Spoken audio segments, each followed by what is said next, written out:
And here to close out the day, here we are at the Garden Tomb. It's going to be a beautiful day. So here we are on our way to Skull Hill. P.D. Wolf's brother, who lives here in Israel, has offered to be our guide. And so he's guiding us up along the way. As you look around you, you can see this is a garden. And very beautiful place here. You can stop and rest and meditate. We'll be having communion a little bit later on.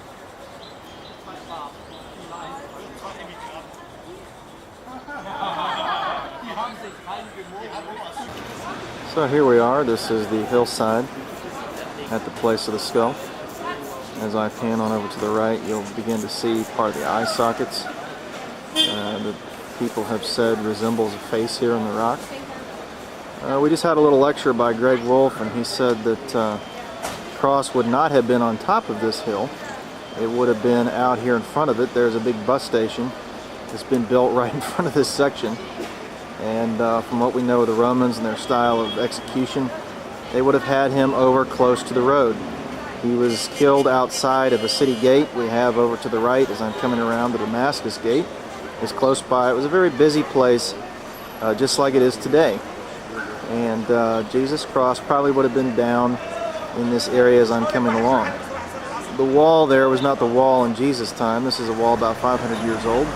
But from what we know of the wall in the Second Temple era, it would have been close to this area, and he would have been outside the wall in this section.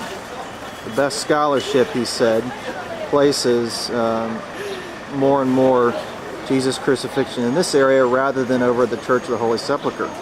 And when you were watching me take the video of the Via Dolorosa, instead of turning left onto the stations of the cross, we could have turned right, gone out the Damascus gate, and found ourselves here at this very busy place at the time of Christ. And he would have been crucified right here amongst the buses so many years ago. So, very interesting lecture. And now the Bible said that there was a garden in this place. And so the next step is to go down and see, is there any archaeological evidence that there was a garden at this site? So that's where I'm going to be going next. Before that, I'll show you a picture of what the place looked like about 120 years ago. And here's a quick shot of a picture that was taken 120 years ago of the place of the skull. And that's why you can see quite clearly the two holes. There's been a lot of erosion since then, but this is what it looked like a while ago. We have no way of knowing that this is why it was called the place of the skull. It may have been rather that this was a place of stoning and execution. The bodies of people were buried here, and their skeletal remains would pile up, and so that's why it was called the place of the skull, rather than this formation of rock that you see here right now. Alright, so stage 2. We need a garden here, and so some people found an advertisement in the London Times offering this place for sale. They eventually buy it, and they begin exploring, and lo and behold, they find a huge cistern. Major qualification of a garden is water. One of the, I think it's like the third largest cistern in the Jerusalem area, he said. And so what we have here is definitely a garden area, most likely owned by somebody that's wealthy. And you can see around me here the sides of the stone there.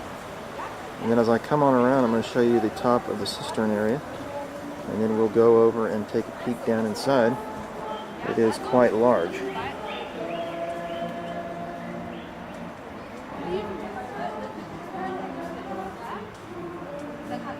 So there we go. So we have water and evidence of a very large garden.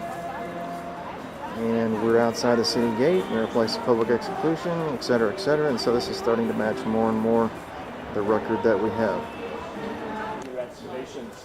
Early on in their work here, they discovered some very fascinating details. For they found that apparently the early Christian church had used this particular place as a center of worship. Now, we don't have any written documentation about that early church. We don't know the name of the church, who they were, why they were here, any other such details. But they did leave behind small evidences that they had been here. For instance, inside the tomb on the far wall, we found crosses. We believe they from the Byzantine era. which of course is the same era as the building of the Church of the Holy Sepulchre. Today, unfortunately, all you will see are reproductions of those crosses. They're underneath the protective plaster inside the tomb, trying to restore and preserve them. We found other evidences of early Christian practice. For instance, a foot washing station carved into the rock outside the tomb, and you can see it when you get down there. And some other symbols carved outside the tomb, and maybe after we get a chance to get down there I can point it out more clearly, but we found a symbol that appears to us to be a mixture of an upturned anchor and a cross.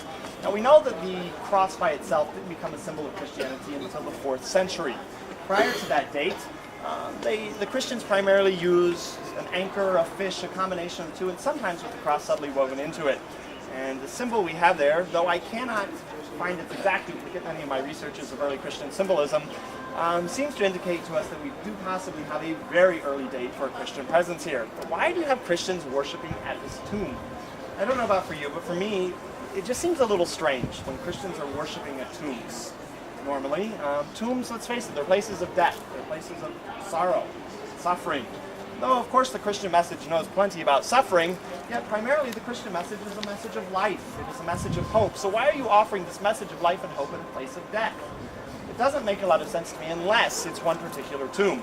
There's only one tomb I know of in history that became the symbol of life and hope, not the symbol of death, and of course that was the tomb that was discovered to be empty on resurrection morning.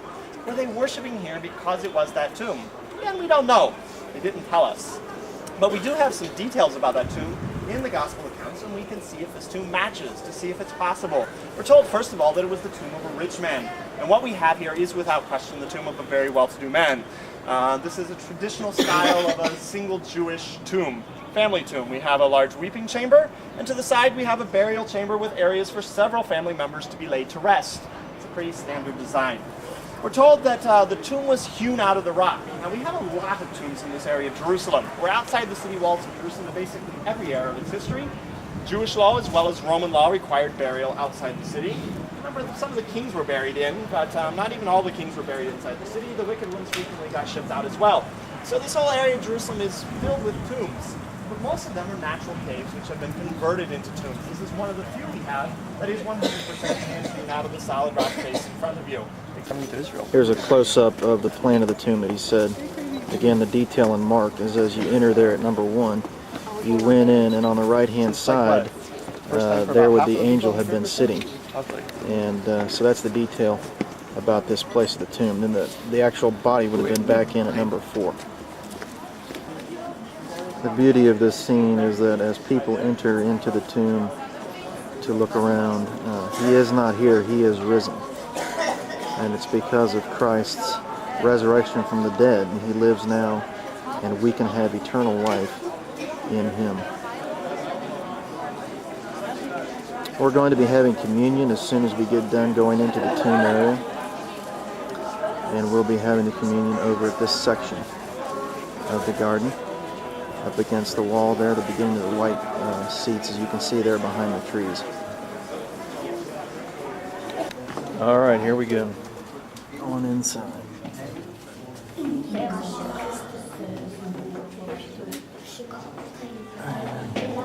So this is the area here. You can see on the side. Got the symbol there in the gloom. And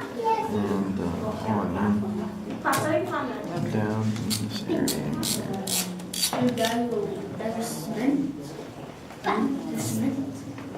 Ja, vet du hva? Dette er jo inni et fjell. Og hvis ikke de hadde gjort noe med å på en måte holde fjellet på plass, så tror jeg det hadde vært ned. For fjellet her er veldig sprøtt. Det er mest... Here outside the tomb is the runway for the stone that would have been placed over the mouth of the tomb.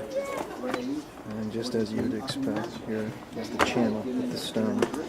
And here we are gathering in for the time of communion.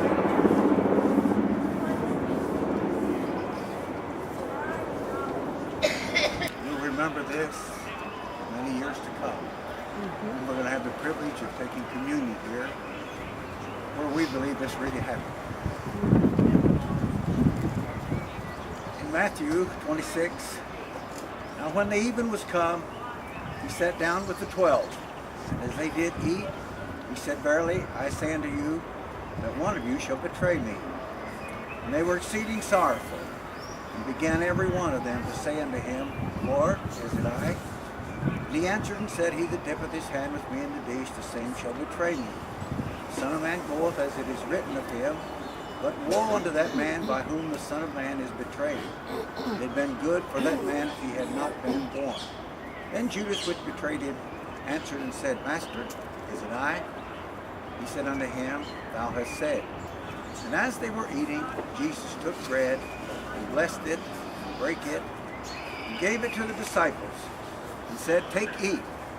This is my body, or this represents my body. And he took the cup, and gave thanks, and gave it to them, saying, Drink ye all of it. For this is my blood of the New Testament, which is shed for many for the remission of sins. But I say unto you, I will not drink henceforth of this fruit of the vine, until that day when I drink it new with you in my Father's kingdom. And when they had